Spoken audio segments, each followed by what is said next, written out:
All right, well, we're back after last week. We had some technical difficulties.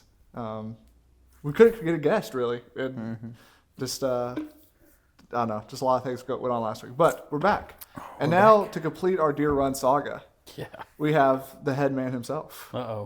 John. Headman. Headman. Nah. The almost headman. Yeah. Today's the first time I met you. Y'all have known each other for a while, but I guess I would just kind of start it to kind of. We won't get into your testimony yet. Just kind of, what's your life story? What has led you to today? What led me to today? Well, there was this guy, Yeah. and then there was this girl, and they met, and round about 15 years later, I show up. Right. I was pointing at myself. I thought you were talking about me. Not me. Dom is actually John's father. Man, Dad. Life story, man. I grew up in Nashville.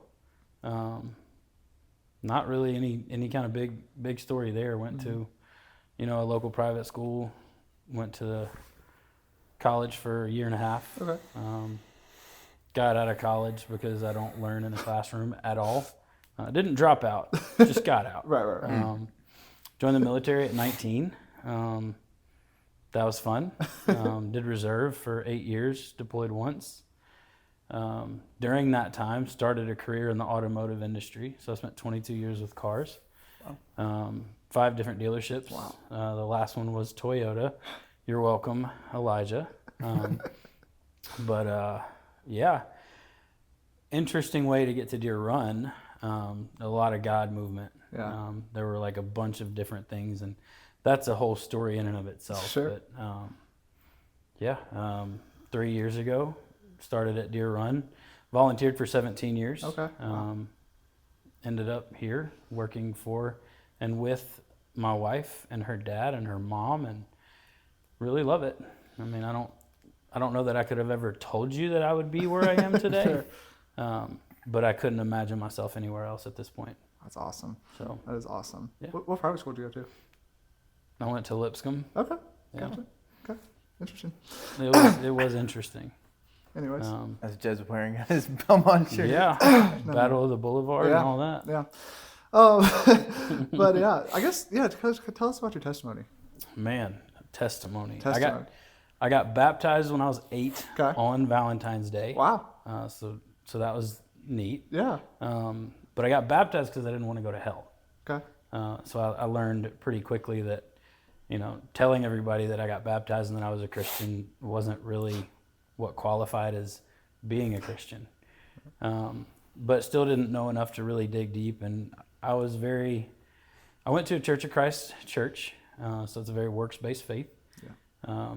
And obviously you can't do enough to gain entrance into heaven. Yeah. And so it was really kind of demoralizing. Yeah.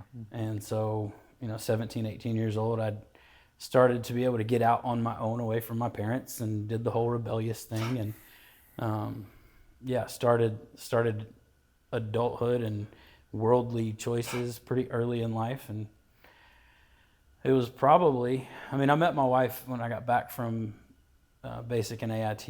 I worked at a store called Infinity. Okay. Yeah.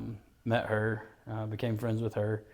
God kind of decides that, 2 people are meant to be together. And so that was amazing. And even then I would do all of the things that a Christian would do. Mm-hmm. But I still didn't know what a personal relationship with Jesus was. Mm-hmm. I still tried to earn it, even though we would talk all the time. I can't tell you how many hours of life we spent just talking through the fact that I don't have to do anything to earn salvation, and that was still just so foreign to me. But I was also the guy, Church of Christ, they don't use instruments. And so the first time I ever went to a charismatic church, people are raising their hands and I'm looking around and there's a guitar and a drum up there and I'm like, oh man, what am I getting into? I was like, are the snakes going to come out? And, when are we going to start speaking in tongues and all those things, which I don't know. I'm not going to jump into that whole kind of mentality of whether that's real or not. Right. Because I don't know enough about it to really speak knowledgeably on it. But, I mean, just I kept doing it. It was always task oriented. And honestly, I can't tell you when I started to realize that it was a relationship. I mean, April told me over and over and over, but it's hard to really let that sink in. Sure. And so I could really tell you that my faith started forming a lot more in my 30s. I was working at Toyota, and I would see all the guys that I worked with, which, I mean, they're good men. You know, they're nice guys, most of them.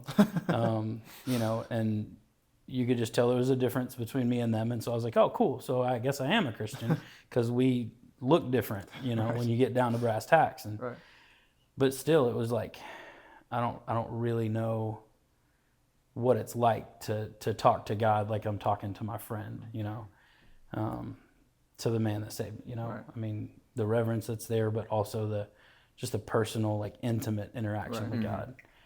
So somewhere in my 30s, I think something just clicked, and I was like, wow, I can like really have a relationship with him.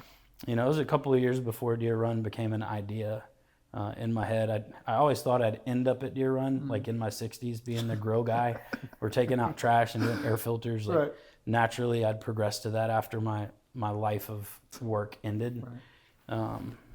But really started digging in, you know, mid-30s. I was 36 when I started at Deer Run, and honestly, from that point, just being surrounded by Christ-like people, getting to really hear about God in different and new ways. Honestly, if you want to know something well, learn how to teach it. I think that's good. It's good for anybody. And so here I am at 36 years old, a camp director. We had almost 100 camp staff that summer, and I relationship really well. Like, I think that's one of the most amazing things that God gifted me, is just the ability to make friendships and just kind of do life, get to the deep stuff pretty quick. I mean, I knew you for like a week, and then we're talking like, you know, what's the best scripture to read? And I don't know if you realize that, but I had no clue what to tell you. So I just told you what I was reading, and I would assume or hope that it helped. But that was really not really. No. But I told you to read the genealogies in Genesis, right? No, I didn't. No, I think it was Romans. You told me Romans, yeah. Which I'm still on Romans. Romans is amazing. Paul is a cool dude. And the cool part is I kind of feel visibly kind of like Paul. Like, there's nothing spectacular about me, and I'm not trying to be modest. I'm just saying, like, I'm not, you know, I don't have the GQ hair, you know, but like, he pointed at me, by the way. Yeah, he pointed at me. Well, your hair's covered up. I know. But, you know, Paul's this unassuming dude, has a life transformation, and then's like, you know what? Yeah. 3 years later, after really studying and digging into what it all means, he starts preaching it. And I guess indirectly, I didn't become a pastor, but I became a leader. And I was like, man, I don't know what's going on. I don't know what I'm doing here. Like, this is crazy. But God he has stepped in when I'm low. You know, Paul says, when I'm at my weakest, he is strong. And he's talking about a thorn in his side, and he's asking and begging over and over, please take this away. And he's like, my grace is sufficient. It's literally like, hey, you're going to stumble every day, but I'm here, and my grace is sufficient. I got you. And I think that's what I really needed to really know that my faith was real and was mine, and nobody can judge my faith for me. And I think that's amazing. And, you know, honestly, I think that's one of the hardest things to do in life, being around other Christians. You think, oh man, I could be better. I might be better than that guy. You know, look at him. You know, he had a beer one day. You know, and then you start to tally things up in your head, but nobody knows the heart of someone else. I know you. I love you. I'm sure I'm gonna know and love you a lot, but I don't know where you're at in your faith walk. And it's not my responsibility to know that. So that's kind of when it started kicking in, and realizing that I'm a leader in this has deepened my faith immeasurably. Because I've got the honor to share the gospel and share, you know, what the Word of God says to, you know, my camp staff, my interns, my kids, the people around me, you guys, you know, everybody. So. My parents and my grandparents were all Church of Christ, and my parents are left that kind of this very similar situation to you, but yeah, it's so funny, like the Church of Christ, this whole thing, because I mean my and this is not just me being biased to my grandparents, but like both of my grandmothers were still the greatest people I've ever known. Oh yeah. And they worked so hard, but it was so sad thinking that the only reason, well, I mean, not just the only reason, but one of the reasons they were working so hard was to have salvation. Yeah. And that's just, it's people that grew up in that, and I can see easily how it turns people away. Cause I mean, like I have to do a task for somebody every day to go to. Well, just think about it. Like in order for that to really work, you've got to be pretty much perfect or live in guilt and repent all the time. Right, exactly. And it's like, man, I'm not going to be perfect, and I don't want to be depressed all the time.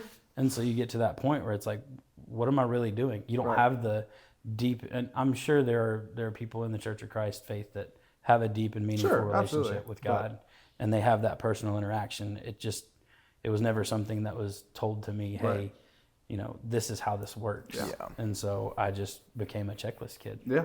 You know, kind of like we grew up, and this is way back, you know, like in the 1900s, you know. Black and white still. Oh yeah, dude. I mean, we saw in black and white. Color didn't exist.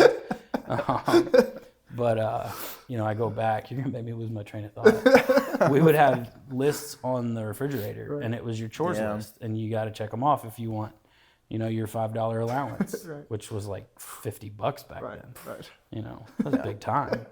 So It's you a find a full-time job. nickel, and whew, you're good. Sell a root beer can for a living. Yeah. Or a root beer bottle. Yeah. Well, I would chase glass bottles and cans and all that. Yeah, like I said, it's a sad. Like I said, I've known so many people that have grown up in that same situation where they turn away just because. Yeah. Like you said, it's too much to keep up with. Yeah. And your heart breaks for them. Yeah. And honestly, it makes you just want to chase after them. Right. But in the same way, you got to chase when they're ready to be chased. Yeah. You know, you can't. I'll go back to Paul. You know, we're going to plant seeds, we're going to water it, but he's going to make it grow. Yeah. So I just read that today, actually. Yeah, That's Corinthians, right? I read that Is today. that Corinthians? That's Corinthians Yeah. thing, yeah. For First sure. Corinthians. Yeah, I just read that today then. Yeah, it was a really cool thing yesterday. I was getting a tattoo, you know, obviously, and my tattoo artist, he's a year younger than me, but we've known each other for almost 2 years now. He's been tattooing me, and he said I'm gonna start listening to your podcast. And I was like, yeah, awesome. And he goes, well, I'm pretty agnostic, but I'm pretty open. I was like, that's awesome. Yeah. Like, Ben, I hope you're watching. I Yeah. mean, again, this is awesome. That's all you got to be is just open. to Yeah, it. just be open, and that's incredible. Yeah. So what? I mean, other than relationships, what has kept you at Deer Run? What's kept me at Deer Run? Well, my wife's my boss. If I quit, That's not gonna go. You I actually don't can't know leave. what to do. Yeah, that's not gonna go over well. There's no option. Man, honestly, what has kept me at Deer Run are the people, the mission. Looking back at where I was, you know, 4 years ago, I don't want to go back to that. Yeah. And I loved what I did. God made me very, very good at it because it's explaining things in a way people can understand, which with camp, you have to explain things for camp staff to understand. And, you know, it was funny. I could talk to so many different types of demographics and have great relationships with all of them. And, you know, that was one of the gifts I think that he gave me in preparation to work at Deer Run. And so what's kept me at Deer Run is just honestly God. Everybody has days where they're like, what am I doing? You know? And, you know, I'm sure everybody in ministry has days where they're like, wow, what am I doing here? And even more so like, man, I'm not equipped for this. And honestly, in Church of Christ, I love my parents very much, but it was very much task oriented. 8 years Army. I spent a lot of time being just, you do this, do this, do this, do it this way, and if not, you're in trouble. You know? And so I never was a big decider of things. You know? So when I kind of left my mentality of faith, like I knew Jesus was still there. I knew he loved me. I knew all these things, but I was like, I'm going to go figure out the world. You know? But I knew he was there. And so when I got to make decisions, what did I do? I made really stupid decisions because I was deciding for me and not for God. So just honestly, the family at Deer Run, not just my personal family, but all the people there. Like, I don't know, you're bouncing back and forth with the idea of do I do a summer at Deer Run? Which, I mean, let's figure it out if you want to. But it's a calling to it. You know? I interview so many different kids. I've probably done 600 interviews, and You can tell the ones that want it for the right reasons. You can tell the ones that want it because their friends are doing it. Sure. And you can tell the ones that don't really want it, but they just need a job for the summer and don't want to go anywhere. Right. And so you just, Toyota taught me how to kind of figure all that out. Sure. So it was a blessing, but everything I did up to Deer Run has prepared me for Deer Run. Yeah. That's. But still feel inadequate. No, I hear you. What is the deal with Toyota? Because like I've heard from everybody else, Toyota. I don't know. Like, was there something that happened at Toyota, or you just talk about it a lot? So I was just trying to get. I've heard it thrown around a lot. I'm an analogy guy, so I pull a lot of analogy from my past, which I think is just a natural thing to do. And so even with my kids, like they get really tired of it because they're like, another Toyota story, or I'll say, I'm just my daughter Riley. I love her to death. She's way more amazing than I ever would have been at her age, and she's continuing to grow, and just her deepness with the Lord's amazing too. But I would say, I thought the way that you think, and she's like, no, you don't. And I'm like, yes, I do. I know exactly what. And she's like, no. And so it drives her nuts because I will pull from my past, which parents are supposed to do that to a degree. But I'm like, I know what you're thinking right now, and I could not be more wrong most of the time. But I pull from Toyota. When I worked at Toyota, this was the kind of mindset, and my interns are learning in a ministry setting. They want to learn what it's like to be in ministry, to be in camp ministry. I'm teaching leadership ideas and trying to show them good leadership. Hopefully I'm doing all right with that. But I draw so much from Toyota and what the real world can be like. I'll tell Caden, he's my son, he's 14, and he's already working at Deer Run too, so he may never figure this out, but working in a corporate environment, a worldly environment, you don't have the grace of God in very many ways. And even if you're working for a Christian person in that world, it's still really tough. And I was blessed I got to do that. The general manager of my store and managing partner went to the same church I went to. And so there was good in that, but we were still in a corporate world, and we had numbers to hit, and we had things we had to do, and mistakes aren't really taken lightly. And so grace does not abound in the world the way that it does in Christianity and in ministry. And so I pull a lot from there, and I guess I just do it too much. It's Elijah's bingo for me. Yeah. That's funny. It's good. I tried to quit and I can't. I tried to quit bringing it up and it just doesn't work. Well, you drive a very nice Toyota truck. So. I do like my Tundra. That's my camp name. Yeah. That's pretty. That's it was that or flashlight or duct tape. Come on. So I think I won out with Tundra. I think you got the best option. Yeah. Yeah. Duct tape because your duct tape thing? Yeah. Is that why it would have been? Yeah. Oh, yeah. And I'm a flashlight guy. I'm not going to shine the camera, but I will run a flashlight. You always got a flashlight on all the time. Hey, you never know. No, actually, that is a smart thing. Yeah, you never know. I always be needing a flashlight. You got to poke holes in the dark, man. I'm a fearful guy. No, not really. But. I think what he's talking about with Toyota is like kind of a similar situation of like what you've experienced at the fire department and what I experienced when I worked for the sheriff's department. Just kind of like that. There's good people in there, but it's a dark. Absolutely. It's just a dark area. I mean, I met some of the best people and some of the worst people when I. Yeah, you way more so. Well, than me. I kind of got the great part, great gig. Yeah, you have some really good people on your shift, but I could confidently say there were some really bad people when I worked for the sheriff's department. Yeah, and honestly, you'll find that in ministry too. The people that are in it for the wrong reasons. Oh yeah. Or the people that don't really know why they're in it. Yeah. And so, at that point, you're just trying to be a light. Yeah, that's a really good point because there is a lot of people in ministry that, are doing it for money or whatever. I don't know about the money part. You don't get paid a lot in ministry, but it's amazing just getting to be a part of it. And not a lot of people will get into ministry thinking they want it, and it's not for everyone. No. And I spent 22 years loving the Lord working at dealerships, and that working at Deer Run doesn't make me any better or worse for it. Maybe financially it does, but that's not what it's about. I used to think that's what it was about, but it's not. So You're our first guest that has a kid. So has having kids. In other words, you are our oldest. Joe's close though. Joe's close. No, Joe is close. Joe's pretty much there, honestly. But how has kids shaped how you see life? Oh man, there are so many parallels to our Father in heaven, and being a father and a parent, and it freaks you out a little bit. I'm sure, because I mean the Bible says that you have the responsibility to train up your child in the way that they should go, and when they're old, they will not flee from it. Yeah.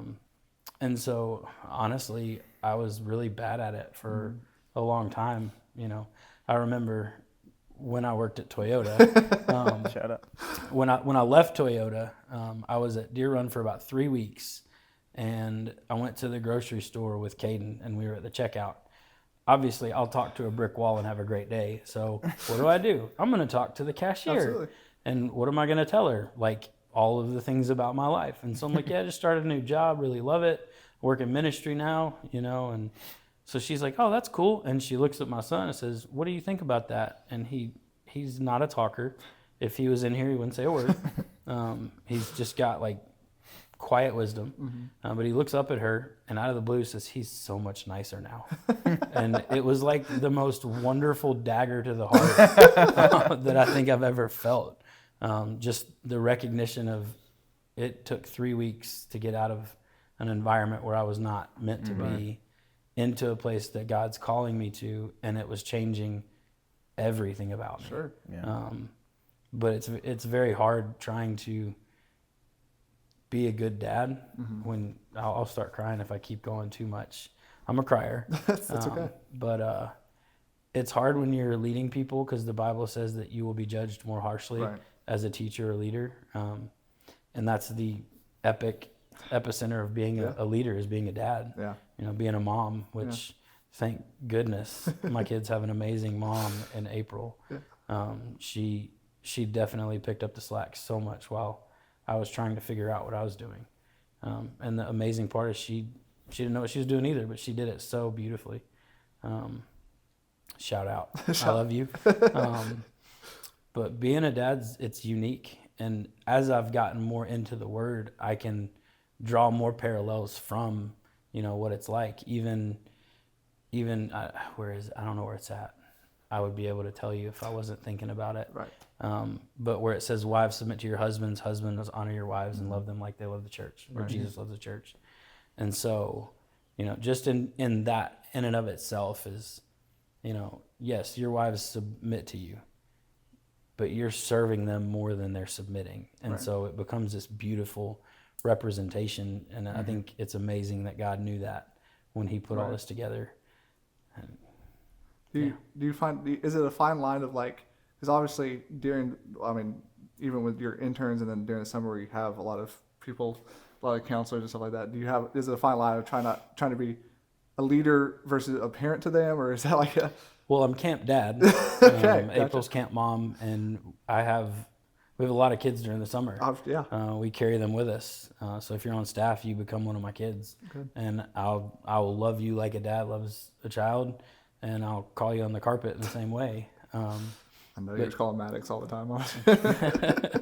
But it's unique.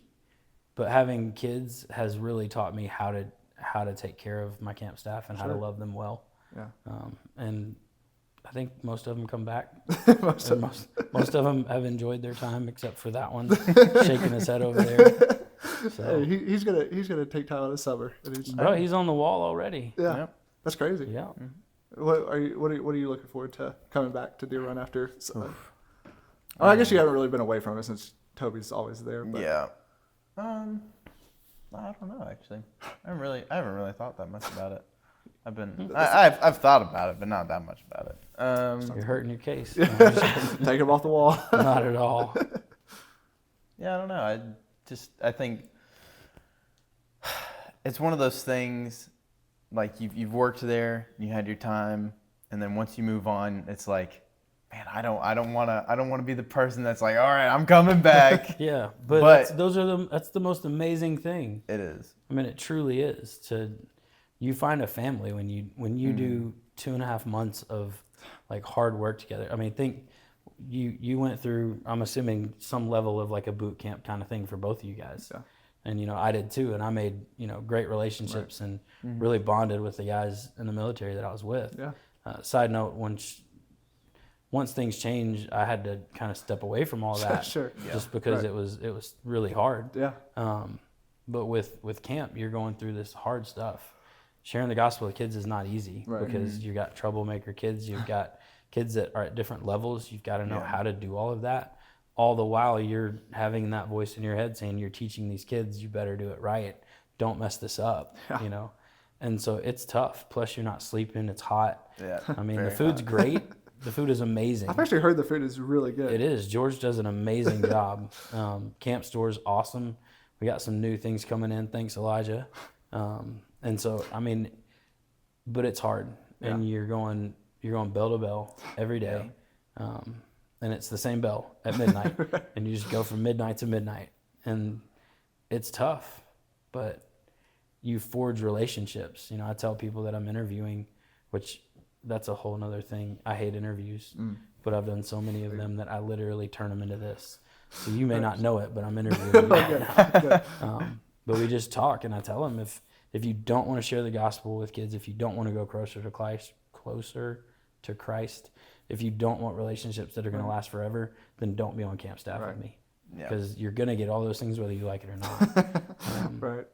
And so I got a wife out of it. So. Yeah, you did. It's one of the best relationship building things that I think you can do. So if you're interested, Come on. let's Come go. on.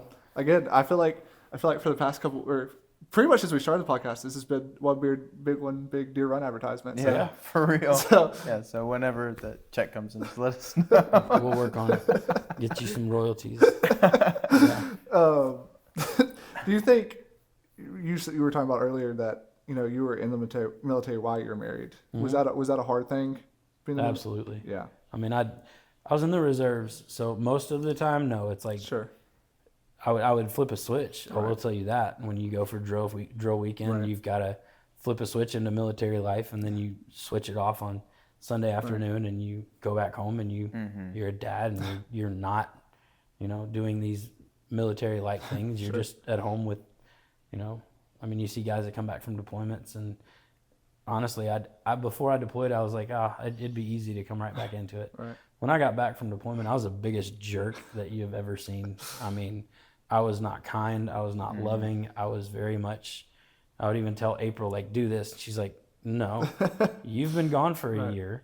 You're coming back. I've been doing everything without you. Sure. You're going to figure out how to acclimate back into what we're doing. And I never thought of it that way because my whole life has been selfish and, defending myself against everyone, when the people that you depend on tell you that, oh, that's wrong, that's wrong, that's wrong. You hear a whole lot of that's wrong. And so you learn to protect yourself and you carry it, everybody carries their childhood with them. Yeah. I've recently been able to learn how to try and get past that, but it reverts back some. Yeah. But coming back from deployment, it's so hard. Sure. How long were you deployed? I was deployed for 14 months. Wow. I was only married, goodness. I got married I got married on June 7th of 2008, so 678. Awesome. I picked it and wish that I hadn't now that 6-7 is a thing. At least it's easy to remember. We're just it is very easy to remember. Yeah. But we got married and then I deployed the following August. My daughter was born in July. She was 3 months early, so she was born at 28 weeks. Wow. And then I left my wife and my child and was gone for 14 months, aside from 2 weeks of, R&R. So coming back to that, it was very difficult. Yeah. And then learning how to be a husband again. Yeah. So Where were you in your faith before you got deployed? Were you did you have a pretty good foundation or at that point? foundationally, I knew all the stories and I knew Jesus was real and I loved him and he loved me, but I didn't know what that meant for me in life. Church of Christ, it didn't ruin anything. It gave me a very specific way of doing things. And obviously I could go on that all day long, but you get to a point of enough's enough. Yeah. But I knew the Lord. I took my Bible with me. I didn't read it every day. I was the guy that would go to Jesus when it was hard. When life was hard, I would dig into God. When life started to level out and become okay, I was like, I got this, dude. Yeah. You go help the rest of the world. I got this. Right. We're good. I'll talk to you next, at dinner, and I'll talk to you next Thursday when I need something. Right. But I didn't realize that life was truly just all day long Jesus. And so, no, my faith was not where I would want it to be if I was able to go back. And hard stuff happened over there, Yeah. even stuff at home happened while I was gone that I couldn't protect my family Right. from, and so that's crushing, Yeah. Yeah. It's a weight that you're like, I'm supposed to protect them, Right. and I'm 2,000 miles away and I can't. Right. Yeah. So it was very, very difficult. But Greffin Glenn is calling me. What's up, buddy? Talk to you later. That's my nephew. He just got his first car. Oh, He's that's excited. awesome. It was a Toyota. Toyota? Yeah. Shut up. Is it 86? Oh. The Scion. Oh yeah. Yeah. That's cool. So he That's really likes cool. it. Did deploying, was that something that strengthened your faith in the midst of it, or was it like an after, Retrospective. kind of Wow. That's a great question. retrospective? Shooting darts over here. I've not truly dug into that before, but it was not the deployment that made me grow closer in those times. It was all the stuff that was happening that was making me need to try and figure it out. But looking back on it, I knew that there was no way I got through that without the Lord, watching over me and loving me and caring for me even when I wasn't looking at him like he could do anything for me. When I got back, I realized how much of a jerk I'd been. And, we sought help, and talking to people is great. People that are smart, that have degrees in that kind of stuff. It sounds bad. Talking to friends and relationships is great, but, the advice sometimes is not quite what you need. And so, we've been to couples counseling, marriage counseling, therapy, a lot of different things. I'm not knocking it, but people my age would. Yes, I'm Yeah. old, but it's amazing how they can help you see things looking back at stuff. Yeah. Even 2 years ago in marriage counseling, I had to learn how to sit in things that happened to me when I was younger that I had just buried. Right.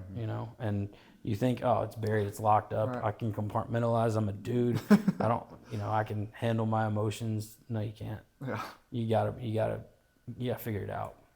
So no, it was not during deployment. It was much later looking back. And honestly,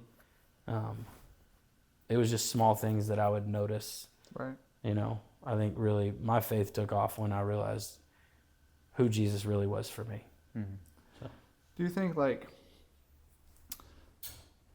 how do I phrase this? When you deal with, since you are the camp dad and you have to deal with a bunch of people like Dom and Elijah, which is a task on its own. Super easy. It's tough. It's tough. Sure, there's going to be those bad experiences sometimes. Yeah. Do you have a hard time or how do you deal with that?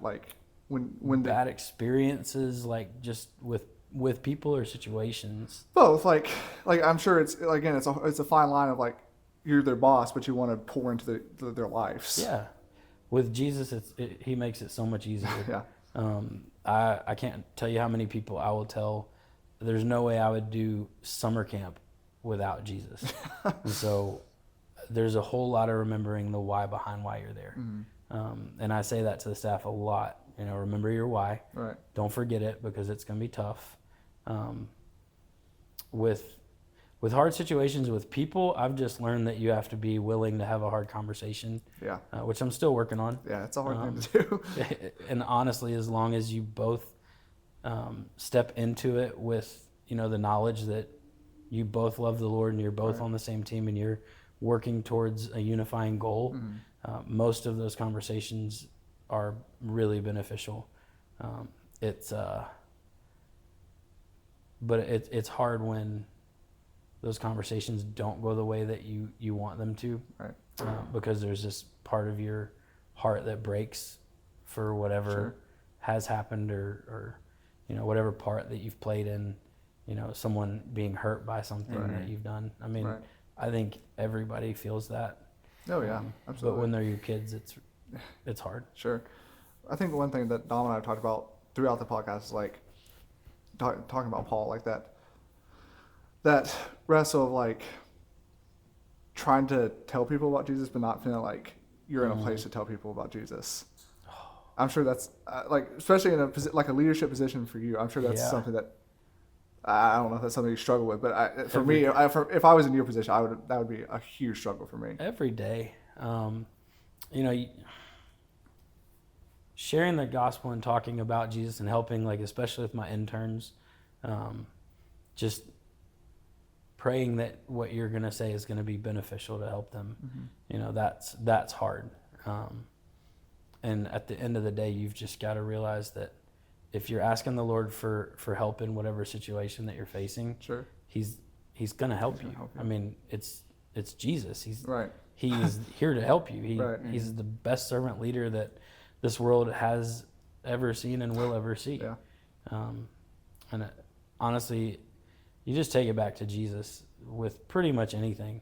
I was telling George, he's our food service director, on the way here. I was telling him what I was doing, and he was like, "Oh, that'll be fun." I was like, "Yeah, I'm a little bit nervous." He was like, "Nah, man, it's all right. If there's a question you don't understand, just say Jesus." And I'm like, "That is amazing advice because it's 100% true." It's life. Yeah, it's without him, life really stinks. Yeah. I mean, So, That is true. when you first started at Deer Run, did you find it hard to kind of do that though, of like share your faith and help those kids or counselors? Like, has it been a learning experience of learning to share your faith with young absolutely. One of the sessions we have is just reading the room.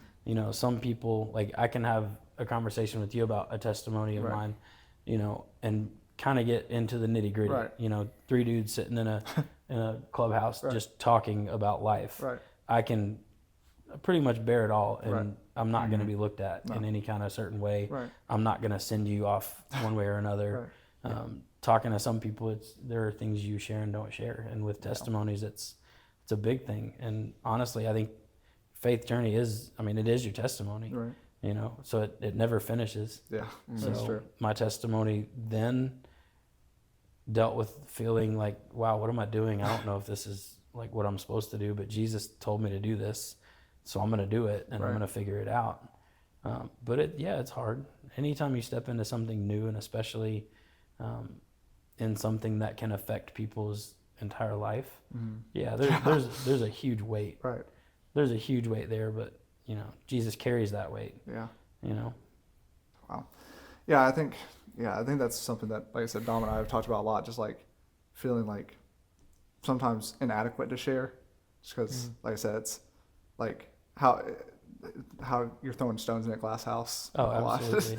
But I think we're called to share the faith, and I'm sure for you, you have kids that at Deer Run that you are counseling to that don't know Jesus. Yeah. And that's a hard thing to. Yeah. And I think that reading the room thing's great because, again, you're dealing with people that are very wide scale of what they believe and Very, very wide scale. Well, even just the age difference. Well, that's sure. There. Right. You've got 16-year-olds. So if you're 16 and up, let's talk. Come on. Come on. I'm gonna plug it, man. Come on. All day long. And then Clark was a counselor 2 years ago, and I think he either is or was 25. And so there's a huge demographic of age there.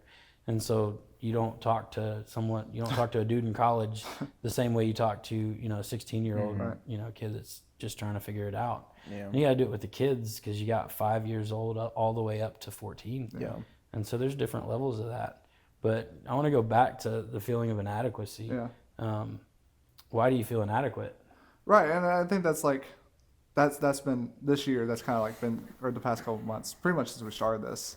That's kind of been like the debate, or not debate, but the conversation we've been having. Like, there's no reason to feel inadequate, but it's just that it's the evil one that just is making us feel that way. Mm-hmm. It's like at the end of the day, we are saved, and I without doubt I know that Jesus died on the cross for my sins. So we talked to Ethan, one of our first guests we had with Ethan Hutchinson, and he used such a great analogy. It was like, if I had a cure for cancer, why would I not let everybody know everywhere in the world that I have a cure for cancer? Yeah. And we have something greater than that.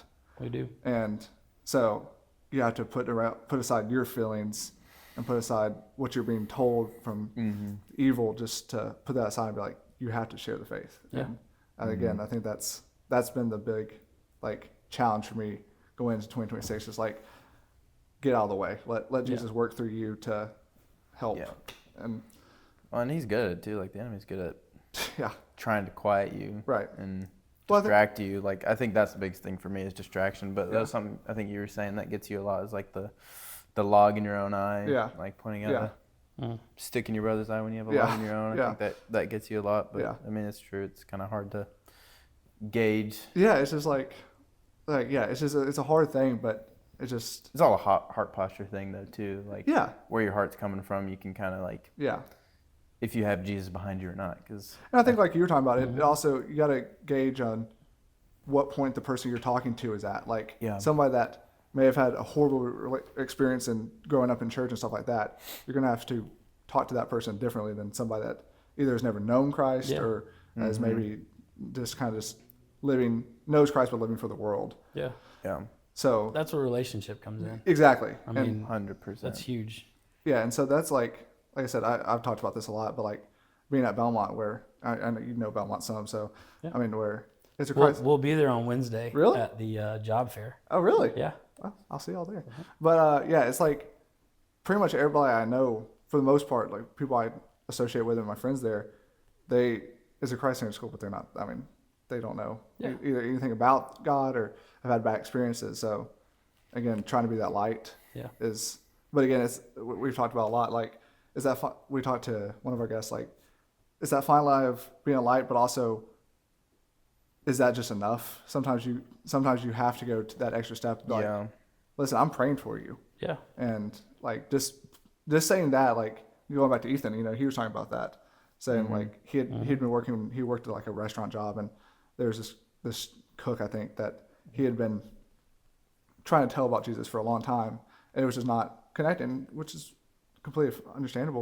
And then one time he said, "I'm praying for you," and he was like, "You're praying for me?" And that, I think that, it's exactly. Yeah. It's like you're taking time out of your day to pray for me, and so that, like I said, that's being at Belmont, where I spend a majority of my life right now. Which again, I'm so blessed to be at Belmont. Yeah. I love Belmont. Going to Belmont changed my life for the best. But there's so many of my friends there that I want to see again. Yeah. After death, and so trying to differentiate being that light versus going after them. So we talked about this in the Bible study on Thursday nights. It was one of the first ones that I went to after we shifted it over to camp for a little bit. But you can be a light, and you can think through, like, the lights that we have in here are soft. Right. They're appealing. Right. You can also pull my flashlight out and get 1,000 lumens. Right. And so there's a level of how bright your light is. And not a level of, oh, well, I've got such a bright light because I'm such a good Christian or any of that.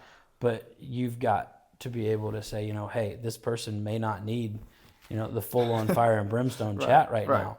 You know, they may just need to know that Jesus loves them and that they have a way to get out of all the stuff that they're going through. And, knowing how to shine your light, I think is one of the most important things. Might not need the, I lost his name, no. The magic trick guy. Brock Gill. The Brock Gill. Brock Gill's amazing. I love him. Oh, he is. But he even does a great job too, because his main ministry is prison ministry. Yeah. Mm-hmm. And so he dials back when he was at camp. Yeah. But the kids, they're not used to, like, that's the thing is right now everybody's teaching, Jesus is love and Jesus is grace and Jesus is mercy. Mm-hmm. Well, Jesus is just, he's vengeful. Yeah. In the Bible it says vengeance is mine. Yeah. Mm-hmm. So I'm not supposed to do anything with that. Let the Lord do what he wants to do. Right.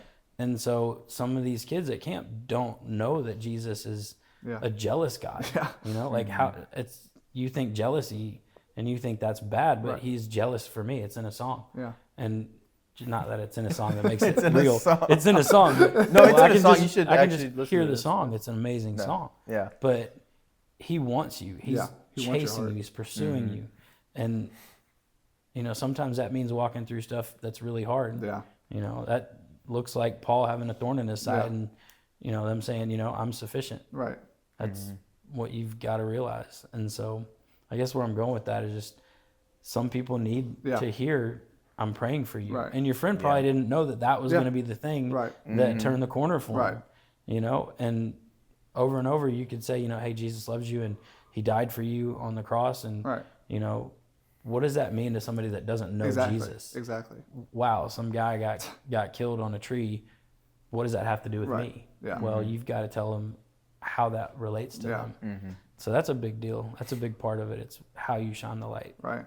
And I think another, like, also going off of that, like, we were talking about also this a lot, like, this, especially at Belmont, and why I say a lot of most kind of like Christ-related colleges, like this new way of Christianity where accepting of all lifestyles. Yeah, it's hard because that's what the world's telling us to do right now. Is just love everybody no matter what, and don't challenge anybody. Right. You know, And if you do, you're going to get canceled. Exactly. And like, especially like in the career I'm going into, like it's a very, like, I have to be very careful with what I like, not being canceled. And again, it's like if I could directly talk to and I guess I am directly talking to those people, but like it's coming from a place of love. Like, it's just, It's not a, I hate what you're doing. No. You're going to hell. You're gonna die. Yeah. No. It's like I have something that will give you life and be so much better than anything you're doing. Even if you love that, that's fine. Exactly. Yeah. But I mean, there's that's something evangelism. better. Right. Our camp pastor at Deer Run, CZ, he talks about, you know, you can evangelize pretty much anything. Right. You know, like the interns bought me Birkenstocks last year for Christmas as a gift. And man, I love those Birkenstocks. They're actually in my truck right now, but it's raining, so I don't wear them. Right. But I can promote Birkenstocks all day long, and it's because I love them so much that I want you to feel how cool they are. I want you to know about it. Like, think about the things that you love in life. Like, it could be bro to bro. Yeah. Literally, hey man, I listen to this podcast. It's amazing. You've got to get on it. I want you to hear. Here's the link. Can I pull it up on your computer for you? Because you want them so badly to see this awesome new thing, you know, or Chick-fil-A sauce. Like, Chick-fil-A sauce is the bomb here. You got to try it, you know? And if we would do that, because we're doing that out of love, because we want to share something that's awesome. Right. How much more so do we want to share the word of God? Right. I will tell you that a lot of people don't do it because they're afraid. Yeah. And they need to put that fear away. Yeah. Because you're going to plant a seed, you're going to water it, but you're not responsible. I think that's the big thing. Yeah. You asked earlier, like, is it hard? Like, sharing your faith, sharing the gospel. It is, until you realize that you have no responsibility in when that person gets to where they're going. Yeah. You know, you can plant the seeds and that's your job. You can water it. Yeah. You know, how many kids come to camp where, and you've dealt with this, you had campers in overnight that you really thought they had it, but they didn't want to get baptized. And you're like, man, and you feel like you messed up. Well, no, you didn't. You did what God asked you to do. And that's the most important part, because in 5 years, somebody else is going to draw something back to what you said. Something's going to click, and that person's going to become a Christian, not just because of that person, not just because of you, but because of all the things that led up to that point. And Jesus said, now, hear this. And their ears open, and from all of those things, they become a brother in Christ or a sister in Christ. Yeah. And I think that's the biggest part. You're not responsible for the growth. Yeah. You're pointing a direction. Yeah. Yeah. It makes it easier, doesn't it? Yeah, it does. It really does. And like I said, that's been, like I said, kind of what we've kind of been really focusing on in 2026, just because, like, that's been, I think, just the way growing up and kind of like in the past 4 years, really like trying to live for Christ, that's been like the hardest thing. But like, again, I think like this whole episode's a point to Paul, but like, I mean, as soon as he found Christ, or I mean, he started going after and trying to change people. Because And it's unique. He did, but he didn't. right. So Paul gets this download, right? Which is amazing. The road to Damascus, I Right. want to walk it because maybe he'll pick me too. But he takes 3 years and he fact Right. checks basically. He goes to the Right. apostles, says, "You lived with him. You did life with him. This Right. is what I know." And he made sure it lined up. Yeah. And then he just jumped. And Yeah. he's like, "Dude, I'm going to tell did not as stop. many people as I can." The man said he wouldn't eat meat. Because if eating meat was going to turn somebody away from Christ, he wouldn't do Yeah. it. He never got married. No. Like he gave all of it Yeah. to Christ. Now it doesn't mean you can't eat meat. It doesn't mean you can't get married. Right. But it just means give everything to I God. do both. I do both. I love meat. Yeah, I have some steaks in the fridge right now. Cold steak. Yeah, That you're gonna heat up and I'll properly heat up on a heat it up skillet to and eat it. enjoy I it. probably won't just eat it cold because I have a microwave. But it would be good cold. But any kind of steak So backstory before Microwave a steak? You're gonna microwave a steak? you can. Yeah.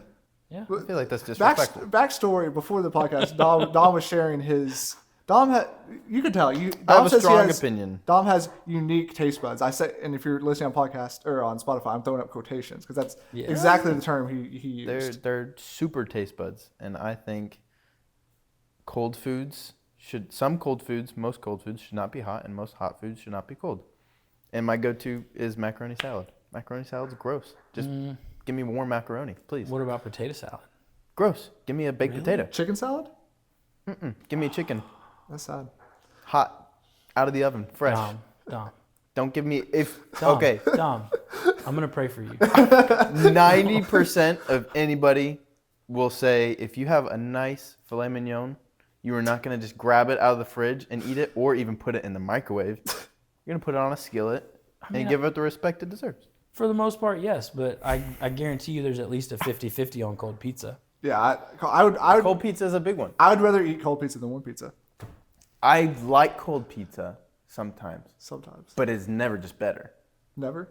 There's never been an opportunity in your 21 years of life.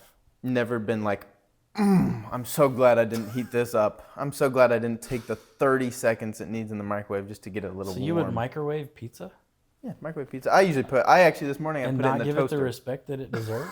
I do.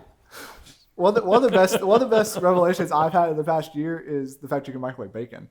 Yeah. Yeah, You can buy that is pre-cooked good. bacon, Yeah. microwave it, and in 30 seconds. Yeah. If we're you're giving eating out bacon. biggest food revelations, mine is honey on pizza. Honey on really food, but honey on pizza is the biggest one. Okay. And that is very abnormal for me because I'm usually not a mix things. Right. Yeah. Like don't make a hot food cold. Don't put a sweet on pizza or a burrito bowl. Yeah. It's good. It is good. Get you a pepperoni and sausage pizza. Put a little bit of honey on it. Red pepper flakes. Listen, I'll try it. Yeah. There's nothing I want. And I'll try a cold.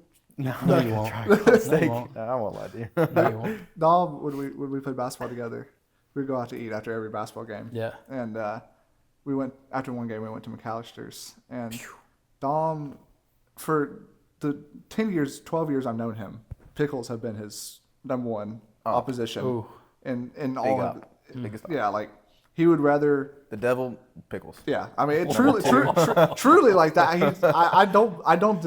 I believe that. And we went to McAllister's, and he tried a pickle, and he threw up. No. Yeah, You know, Dom, as you mature, your taste buds will change. right. But they are changed. I have super taste buds. I don't know, because I hated pickles.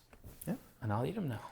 Because you had little taste buds, and now they've grown to a little bigger Yeah. taste And buds. so and I have super that'll taste happen buds. to you one day. But I'm like at the plateau of taste buds. I don't know. There are epic taste buds too. Legendary. I got mythic taste buds. Oh, I like it. Anyways, But pointing back to, I had a story pop in my head when you were talking about relationship. Yeah. Because my dad is like my wealth of knowledge growing up in my faith. But there was a story of, I usually grab what I can from them, but a pastor he knew that went to some country that had not heard the gospel. I don't remember which one. But he was translating the Bible, and one of the verses he said was the, I don't remember what it was, but knocking on the door. Like that God's just knocking on the door and waiting. But in their culture, knocking on the door like a knock on the door, if you hear that, it's a sign of a bad omen or like a demon. And so they all heard that he's preaching, probably giving a great message, but they hear that and they're like, no, we're done. And they left. They're like, we're not going to hear you anymore. And so like he was like, I don't even know what happened. I was given a good message, I feel like, but they were not having anything to do with me. And he had to get to know people better and know their language. And he was like, he realized that. He's like, oh, well, I know what I just said then. Because to me, that's like a great thing. I love that he's knocking on my door, waiting for me to just open that. But really having that time to get to know someone and know what is going to like strike a point. What maybe just saying I'm praying for you. That could have meant something so much bigger to that guy than like Ethan ever knew. Yeah. But just giving the time to get to know someone and know like, not that you're trying to strategize and be like, oh, I know how to really get his attention, but it's just having that care, having someone know that like, this is like coming from a place of like true care for me and love. It's biblical that, Jesus wants a relationship with us. Yeah. And more than just a superficial relationship, an actual relationship. So, no, I think that is absolutely true. Yeah. Okay, so we're early in the year. What are some things you're excited for Deer Run in 2026? Oh, man. Excitement is just camp. Yeah. We have 7 weeks of camp, 2 weeks of training. Training is some of my hardest but most fun times. The best. It's genuinely where relationships start forming. That is a huge excitement for me. I just bought 2 different books that are takeoffs from Charles Spurgeon. Okay. A pastor that I had at the Bridge, his name's Josh Howerton. He does these podcasts now. He is a pastor at Lake Point, in Texas. And so he puts these posts up, and he talked about Spurgeon and the morning and evening thing. And so I just started looking up Charles Spurgeon, and so I got like 3 books. But there's one on the Gospels and there's one on Psalms. Okay. And honestly, just getting to dig into that is really exciting for me.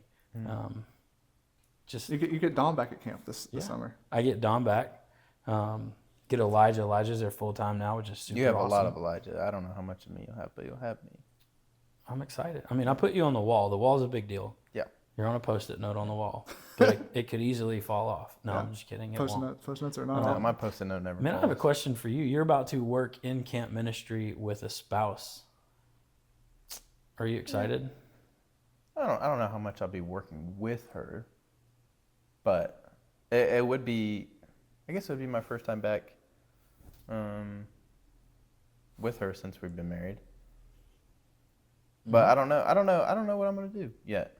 Because I've talked to like Elijah about doing camp store stuff, or if I'm gonna take some time off and try to get a couple weeks in that I could do. I think Faber really wanted me to try to do 2 weeks with him. That would be awesome. Like, I don't know if we could do that. But no, I am excited to do that.